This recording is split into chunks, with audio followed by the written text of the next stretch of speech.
Okay, when you picture sumo, you probably envision massive athletes, ancient rituals, and this aura of totally untouchable tradition, right? It's a sport far more complex than just heavy men colliding in a ring.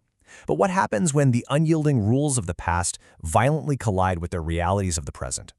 Let's dive into this explainer and find out. Picture this, it's 2018. We're at a sumo tournament in Maizuru City. The local mayor is in the middle of giving a speech when he suddenly collapses right inside the sumo ring. Naturally, two female nurses rush in to administer life-saving CPR.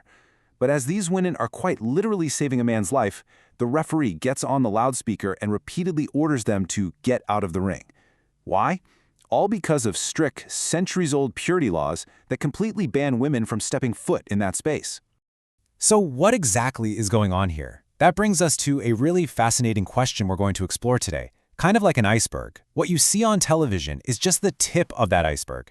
To understand why those life-saving nurses were ordered away, we have to look beneath the surface.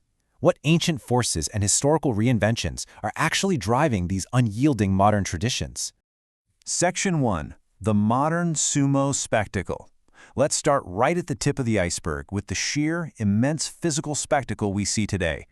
Now you might be surprised to hear this, but early sumo wrestlers, they were actually pretty slim. But today, because professional sumo has absolutely no weight divisions, size is a massive advantage. We've seen this incredible transformation where top foreign-born giants, particularly from Hawaii and Mongolia, can easily tip the scales at over 440 pounds or 200 kilograms. These athletes have to meticulously build both muscle mass and fat to generate what they call weight force. And being that massive, it requires total, absolute dedication. These modern warriors, known as rikishi, don't just clock out after a match. They have to live a highly restricted, traditional Japanese lifestyle off the mat. We're talking living in special training stables, wearing traditional clothes and gita sandals out in public. Their hair has to be in a top knot, which, fun fact, actually acts as a built-in shock absorber if they fall on their head. They endure 5 grueling hours of fasted morning training. They are absolutely forbidden from driving cars, relying on taxis and minibuses instead. And if they show any pain or emotion during a match, that can literally lead to immediate disqualification. But here is the real kicker. Despite their massive size and those strict lifestyles, these athletes are incredibly flexible, dynamic fighters. A typical sumo wrestler can easily drop into the splits. In a blistering 10-second bout, fighters might change tactics 3 times, pulling from an arsenal of over 100 distinct winning techniques. It is essentially rapid-fire martial arts masquerading as a pushing match. Moving on to Section 2, from court to ring. Let's dive a bit below the surface to see how this rough, dynamic martial art was refined through the centuries. Tracing its history, we see sumo evolve pretty dramatically. Around 300 BC in the Yayoi period, it started out as agrarian rituals, basically wrestling with spirits to pray for an abundant harvest. Fast forward to the Heian period, around 794 AD, and it transforms into this elegant, refined entertainment for the imperial court, complete with poetry readings. Then, boom, the 1600s roll around during the Edo period, and sumo absolutely explodes into a commercialized spectator boom for commoners, featuring benefit tournaments to raise money for shrines. It was during this Edo period golden age that sumo really started looking like the organized sport we know today. In 1789, the ultimate rank of yokozuna, the grand champion, was officially established to legitimize the sport. This era cemented the legacy of legendary, larger-than-life champions. Take Raiden, for instance. He was a massive wrestler who stood 197 centimeters tall, weighed 170 kilograms, and lost only 10 bouts in a stunning 21-year career. I mean, that is just wild. Which brings us to Section 3, the deep Shinto connection. Continuing deeper down our iceberg, beneath the historical timelines, we hit the absolute religious bedrock of sumo. You see, the ring itself, the Dohyo, is not just a sports arena. It is literally considered a sacred Shinto shrine. Originally, matches were performed directly on temple grounds, and the modern 15-foot clay ring still honors that. The suspended roof above the ring represents the sky, and the elevated platform symbolizes the earth. It is a highly charged, spiritual space. And this sacred space sets the stage for some incredibly elaborate pre-bout rituals. The wrestlers throw handfuls of salt to purify the arena. They perform the shiko, that iconic, fierce leg stamping, to scare away evil demons, which is a move supposedly used by the sun goddess Amaterasu in mythology. They clap their hands, called chitasobu, to attract the god's attention and prove they aren't hiding any weapons. Oh, and all of this is judged by a referee dressed exactly like a Heian-era Shinto priest. All right, Section 4, Weathering the Changing Tides. Here's a really crucial question. How did a sport so deeply steeped in ancient spirits and agrarian rituals survive Japan's rapid modernization? Well, the answer lies in the 19th century, and it almost didn't survive.